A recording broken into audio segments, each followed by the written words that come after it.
سوالے کا مطلب یہ نہیں ہے جس سے کوئی خطا ہی نہ ہو، غلطی نہ ہو، گناہ نہ ہو، نہیں، خطا گناہ تو سب سے ہو سکتا ہے۔ اور حدیث میں بھی ہے کلکم خطاؤن، تم سب خطا کار ہو، وخیر الخطائین التوابون، اور بہترین خطا کار توابون ہیں، یعنی جو توبہ کر لیں۔ تو یہ سوال ہے، قرآن پاک نے بھی ذکر کیا، جب ان کو شیطان کا کوئی جیسے مس لگ جاتا ہے، شیطان چھو جاتا ہے اور غافل ہو جاتے ہیں، تو فوراً تذکروا، فوراً یاد آ جاتا ہے انہیں، فوراً وہ ڈر جاتے ہیں اور اللہ کی طرف رجوع کر لیتے ہیں۔ یہ باتیں قرآن و حدیث میں ہمیں بار بار نظر آتی ہیں۔ تو پتہ ہی چلا کہ صالحیت یہ ہوتی ہے کہ آدمی جیسے نیکی کے گرد ایسے جو ہے گردش کرے اور اس طرح چکر کاٹے جیسے سورج کے نظام میں ساری چیزیں سورج کے گرد گھوم رہی ہیں، جیسے نظام شمسی کے اندر سارے ستارے سیارے اس کے گرد گردش کر رہے ہیں۔ آگے اسی حقیقت کو مزید واضح کرتے ہیں، فرماتے ہیں رگ رگ است این آب شیرین و آب شور، در خلائق می رود تا نفخ سور۔ رگ رگ است یعنی رگ رگ میں پیوست ہو جاتی ہے، وین بائی وین۔ این آب شیرین و آب شور، ایک آب شیریں بن کے آتی ہے اور ایک آب شور، آب شور جس کو شور کہتے ہیں اردو میں، نمکین، کھارا، کڑوا، ٹھیک ہے نا، اور شیریں مانے میٹھا۔ تو ایک تو ہوتا ہے آب شیریں یعنی اچھی رسم، ہدایت کی پیروی کرنا، اچھے راستے پہ چلنا، اتباع کرنا سیدھے راستے کی، سنت کی، ہدایت کی، یہ آب شیرین ہے، میٹھا پانی ہے، سویٹ واٹر ہے۔ اور دوسرا آب شور یعنی غلط راستے پہ چلنا، ضلالت پر چلنا اور برائیوں کو اختیار کرنا اور خرافات کی طرف مائل ہونا، بدعات سے محبت کرنا، یہ سب چیزیں انسان کے اندر یہ بھی داخل ہو جاتی ہیں۔ تو یہ ہے بٹر واٹر، تلخ پانی، آب شور۔ فرماتے ہیں رگ رگ میں جاتا ہے یہ جو لوگ مائل ہوتے ہیں ادھر یا ادھر، دائیں یا بائیں، صحیح یا غلط کی طرف، یہ پانی ہے جو رگوں کے اندر تیر رہا ہے، جس کے اندر آب شیریں ہے، ہدایت کا پانی، وہ تو بالکل سیدھا سیدھا چلتا چلا جائے گا، اچھی بات کی طرف مائل ہوگا، اچھی چیز کو قبول کرے گا۔ اور جس میں آب شور ہے اور بدعات و گمراہیوں کا جسے چسکا ہے، وہ اس میں چلا جائے گا، اس کو پسند کرے گا۔ ایسے ہی ہوتا ہے، بالکل ایسے ہی ہے۔ آپ لوگوں کو سمجھا کے تھک جائیں گے، اس کی سمجھ میں نہیں آئے گا جس کے اندر آب شور داخل ہو چکا ہے۔ یہ چیزیں انسان کی رگوں میں چلی جاتی ہیں۔ بڑی پیاری اصطلاح ہے آب شیریں، آب شور، دونوں کے لیے یہ دونوں اصطلاحات بڑی شاندار ہیں۔ تو یہ رگ رگ میں جاتی ہے چیز۔ قرآن پاک میں اس سے ملتی جلتی بات ہے نا، وَأُشْرِبُوا فِي قُلُوبِهِمُ الْعِجْلَ، اور ان کو بچڑے کی محبت گھول کے پلا دی گئی تھی۔ تو یہاں بھی یہ پلا دی گئی، یعنی ان کی رگوں میں چلی گئی وہ بچڑے کی محبت، اتنی محبت کی، اتنا اس سے دل لگایا کہ وہ رگوں میں خون بن کے دوڑنا شروع ہو گئی۔ تو وہی پھر ہوا، جب ایک چیز اتنی صلاحیت کر جائے اور آپ کا جزوے ہستی بن جائے تو پھر آپ اس سے الگ کیسے ہوں گے؟ جیسے ہی کوئی ایسی دعوت یا اپیل ملتی، کوئی اپیلنگ مومنٹ آتا ان کی زندگی میں، فوراً ایک دم جھک جاتے تھے، اسی طرف لڑک جاتے، یہاں تک کہ اپنے نبی سے کہنے لگے راستہ چلتے چلتے، اے موسیٰ آپ ہمارے لیے ایسے ہی کوئی معبود بنا دینا جیسے یہ لوگ نظر آ رہے ہیں آس پاس بستیوں میں اپنے معبودوں کو بنا کے ان کو پوج رہے ہیں، تو آپ ہمارے لیے بھی کوئی ایسے معبود بنا۔ تو بتائیے ساری وہ دعوت، تبلیغ اور محنت انہوں نے سب ایک طرف ڈال دی۔ تو پھر اللہ نے سرزنش فرمائی، موسیٰ علیہ السلام نے ان کو ڈانٹا، یہ کیا کہہ رہے ہو تمہیں تو ان چیزوں سے بچا کے یہاں تک لائے اور اب آگے لے جانا ہے توحید کی منزلوں میں، اور اس پہ نظام قائم کرنا ہے تمہارے ذریعے سے، اور تم یہاں راستے میں بھٹکے جا رہے ہو. تو وہی پھر وَأُشْرِبُوا فِي قُلُوبِهِمُ الْعِجْلَ.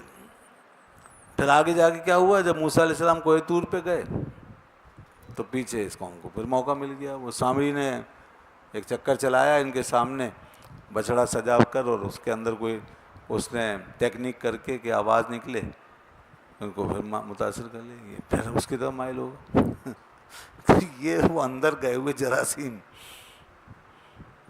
ہیں. وہ جراثیم جب تک نہیں مریں گے یہ باز نہیں آئیں گے. اس لیے تباہ ہو جاتے ہیں لوگ، چیزیں رگوں میں چلی جاتی ہیں. مولانا روم فرما رہے ہیں آب شیریں بن کے، آب شور بن کے. تو بڑا سیریس معاملہ ہے کہ اگر ایک چیز ہدایت بن کے، ہدایت کا پانی بن کے چلی گئی نا آپ کی رگوں میں، بس پھر کیا بات. اور اگر ایک چیز خدا نخواستہ ضلالت اور بدعت اور خرافات کا پانی بن گئی اور ضلالت پسندی کا مزاج بن گیا، اور ٹیڑھ جو ہے نا وہی بس آدمی کو سوٹ کرنے لگ جائے، ٹیڑھ اعوجاج.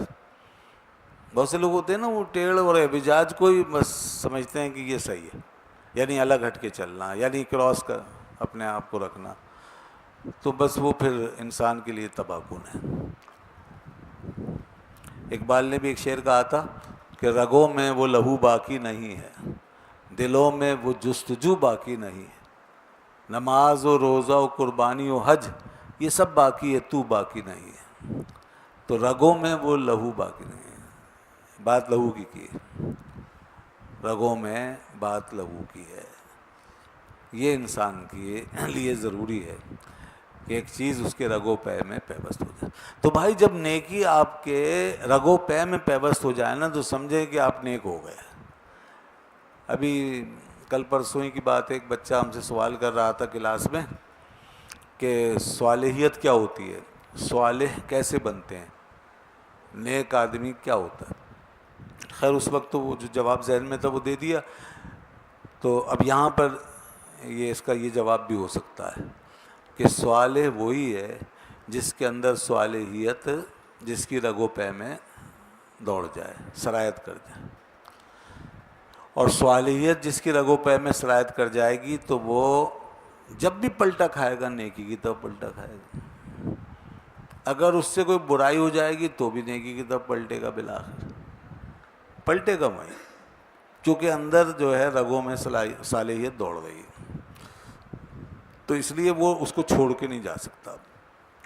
یہ صالح ہوتا ہے. صالح کا مطلب یہ نہیں ہے جس سے کوئی خطا ہی نہ ہو، غلطی نہ ہو، گناہ نہ ہونے. خطا گناہ تو سب سے ہو سکتا ہے. اور حدیث میں بھی ہے کلکم خطاؤن، تم سب خطا کار ہو. وخیر الخطائین التوابون، اور بہترین خطا کار توابون ہیں، یعنی جو توبہ کر لیں. تو یہ سوال ہے. قرآن پاک نے بھی ذکر کیا جب ان کو شیطان کا کوئی جیسے مس لگ جاتا ہے، شیطان چھو جاتا ہے اور غافل ہو جاتے ہیں تو فوراً تذکروا، فوراً یاد آ جاتا ہے انہیں، فوراً وہ ڈر جاتے ہیں اور اللہ کی طرف رجوع کر لیتے ہیں.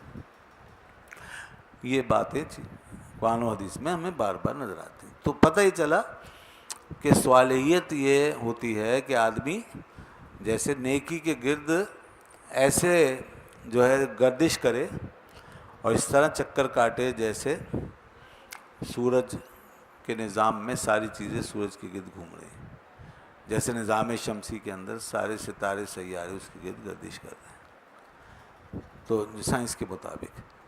تو اس طرح انسان کا محور مرکز جو ہے وہ نیکی بن گیا. اچھا، اور اگر شر انسان کی طبیعت میں چلا جائے تو پھر ظاہر ہے وہ صالح نہیں ہے. اور ایسا شر پسند آدمی پھر کبھی کبھی نیکی بھی کر لیتا ہے تو بہرحال وہ شر کی طرف ہی پلٹ جاتا ہے. جیسے صالح آدمی بہرحال نیکی کی طرف پلٹا ہے، ایسے یہ بھی نیکی کر کے پھر بدی میں چلا جائے گا، کوئی اچھا کام کر کے پھر بدی میں چلا جائے گا. تو یہ شر سے الگ نہیں ہو سکے گا کیونکہ اس کی طبیعت میں، اس کی رگوں میں شر جو ہے وہ سرایت کر گیا ہے. تو یہ فرق ہے بس اس کا. اب ایسا آدمی جب نیک کام کر رہا ہو تو صالح نہیں کہلائے گا، اور وہ جو نیک ہو گیا تھا صالح آدمی، وہ اگر کوئی غلط کام کر لے کبھی کبھی تو وہ شر یا بد نہیں کہلائے گا۔ تو یہاں یہی فرما رہے ہیں رگ رگ است ان آب شیرین و آب شور، کہ رگ رگ میں سرایت کر جاتا ہے یہ پانی، میٹھا پانی اور کڑوا پانی، نیکی کا پانی اور بدی کا پانی۔ در خلائق می ربط تا نفخ سور، پوری مخلوق میں، سب خلائق میں، سب میں یہ ہوتا ہے، دونوں قسم کے پانی یہ ہمیں نظر آتے ہیں۔ می ربط چلتا رہتا ہے، تا نفخ سور یا چلتا رہے گا، کب تک؟ نفخ سور تک، یعنی قیامت تک، قیامت تک اسی طرح معاملہ چلتا رہے گا۔ نیک لوگوں کے اندر نیکی جو ہے وہ تیرتی رہے گی ان کی رگوں میں خون بن کر، اور بد لوگوں میں، شریر لوگوں میں شر اور برائی جو ہے وہ ان کا خون بن کے تیرتی رہے گی۔